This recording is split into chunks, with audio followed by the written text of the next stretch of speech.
Hello guys, जैसा कि आप सभी जानते हैं यह हमारा steno for all YouTube channel है। यहाँ हम बेसिक से लेकर एक्सपर्ट लेवल की आपको क्लास उपलब्ध करा रहे हैं। साथ ही मैं आपको बता देना चाहता हूँ, बेसिक में हम doctor G D Bisht, Gopal Dutt Bisht, जिनका परिणाम 250 शब्द प्रति मिनट के गति का रिकॉर्ड है, उनकी पुस्तक से आपको 250 शब्द प्रति मिनट की गति के आधार पर जो वाक्यांश उन्होंने बनाए हुए हैं, उस पुस्तक से हम आपको वाक्यांश करा रहे हैं नियमित रूप से। प्रतिदिन दिन नहीं कह सकते, लेकिन प्रतिदिन अल्टरनेट डे या उस तरह से संभव है, जैसा भी उस तरह से। साथ ही हम आपको इंग्लिश और हिंदी की अलग अलग गतियों पर डिक्टेशन उपलब्ध कराते हैं। जो राजस्थान हाईकोर्ट की तैयारी वाले छात्र हैं और जो भी छात्र 80 शब्द प्रति मिनट की गति पर डिक्टेशन करना चाहते हैं, उनके लिए यह डिक्टेशन है। यह मानक आशुलिपि अंक 1 की प्रतिलेखन संख्या 19 और 20 है। उससे पहले मैं बता देना चाहता हूँ, सभी हम इसकी पूरी सीरीज़ आपको 80, 120 और 160 शब्द प्रति मिनट की गति पर उपलब्ध कराएंगे। जो 80 शब्द प्रति मिनट की गति पर लिखने वाले छात्र हैं, सभी तैयार हो जाइए। रेडी।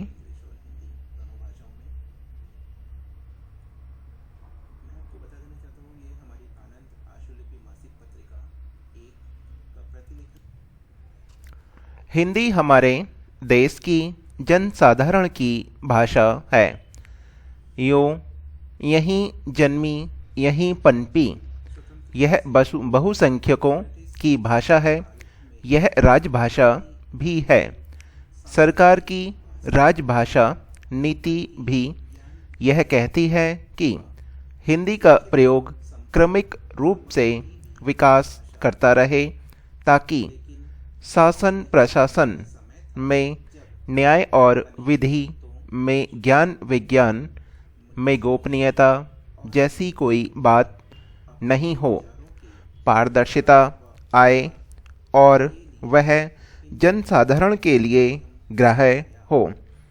प्रौद्योगिकी शिक्षण के क्षेत्र में देश का अग्रणी संस्थान होने के नाते हम पर यह दायित्व है कि हम प्रौद्योगिकी के विस्तार को, ज्ञान विज्ञान को जनसाधारण तक जनभाषा में ही पहुँचाएं और साथ ही सरकार की राजभाषा नीति के कार्यान्वयन में भी योगदान करें।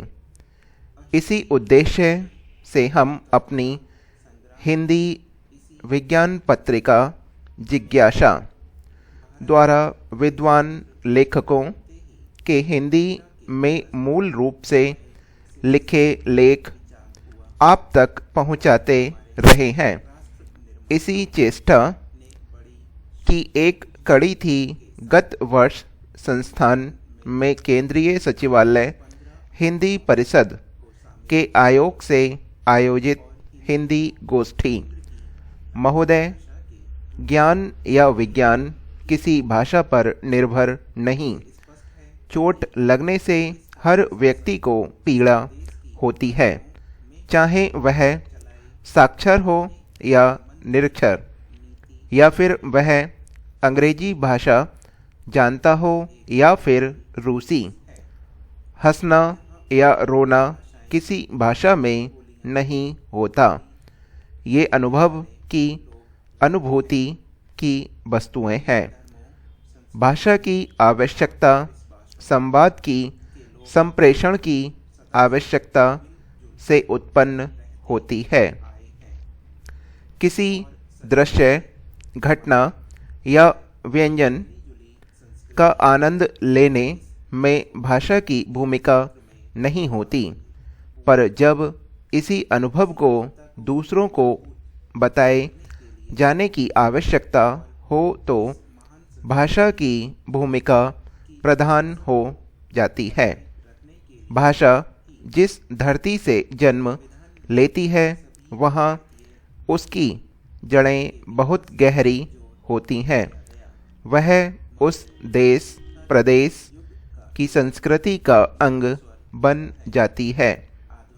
कुछ भी नया, अनभिज्ञ ज्ञान विज्ञान धरती से जुड़ी इस भाषा के माध्यम से ही संप्रेषित किया जा सकता है। यह सर्वमान्य है और फिर यदि कोई वस्तु, कोई ज्ञान, कोई विज्ञान जनसाधारण को दिया जाना है तो वह जनसाधारण की भाषा में ही होना चाहिए। महाकवि तुलसीदास ने इसी उद्देश्य से रामचरितमानस की रचना लोक भाषा में की। बुद्ध को जो ज्ञान प्राप्त हुआ उसे संस्कृत भाषा के माध्यम से नहीं, तत्कालीन जनसाधारण की भाषा पाली के माध्यम से लोगों तक पहुंचाया ताकि अधिकाधिक लोगों तक इसका लाभ पहुँचे। हिंदी के संदर्भ में भारतेंदु हरिश्चंद्र ने कहा था, निज भाषा उन्नति अहम, सब उन्नति के मूल।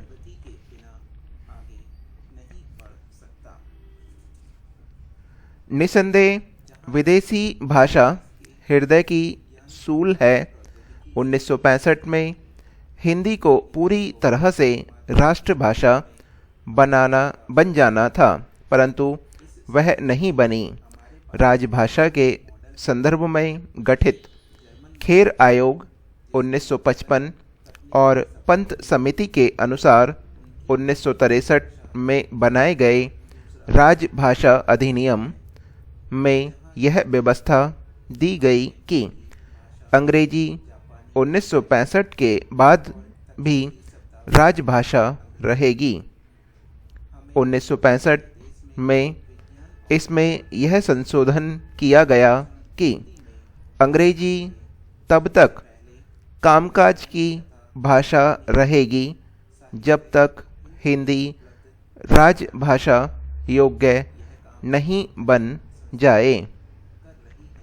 इस प्रकार इन कुचक्रों ने हिंदी को उपेक्षित किया और भाषा की राजनीति हिंदी के विरुद्ध शुरू की गई। अब भारत में अधिकांश तथा सारा कामकाज अंग्रेजी में हो रहा है। भारत की सारी सोच अंग्रेजी में है। इसका अर्थ है कि कुछ अंग्रेजी प्रेमी भारत में राज्य कर रहे हैं। जनता राजकाज से अपरिचित है। वह चाहते तो भी राजकाज में भागीदारी नहीं कर सकती। अंग्रेजी तो प्रभुता की भाषा है। शासन की राजधानी अंग्रेजी है। राष्ट्रपिता गांधी जी ने जिस हिंदी को देश की एकता को बनाए रखने के लिए राष्ट्रभाषा बनाने के लिए सारे भारत को एक सूत्र में बांधने के लिए उपयुक्त माना, उस हिंदी भाषा की अवहेलना जब जब हो रही है तब हम सब भारतीयों को भारतेंदु का ध्यान आता है। भाइयों, हम तो स्वतंत्र भारत के हैं। हमें स्वतंत्रता मिले लगभग 55 वर्ष से अधिक बीत गए। जिस स्वतंत्रता के लिए भारत के हिंदू और मुसलमानों ने गदर का झंडा उठाया था और अपना खून बहाया था, जिसके लिए देश आग और तूफान से होकर गुजरा और घोर यातनाएं सही और कुर्बानियां की, वह स्वतंत्रता मिली। अंग्रेज़ों के शासन से हमें छुटकारा मिला। अंग्रेज लोग भी हमारे देश से चले गए, लेकिन दुख की बात यह है कि अंग्रेजी भाषा का जो मोह है, बोलबाला है, वह दिन ब दिन बढ़ता जा रहा है। इसका अंत कब तक होगा, भगवान ही जाने।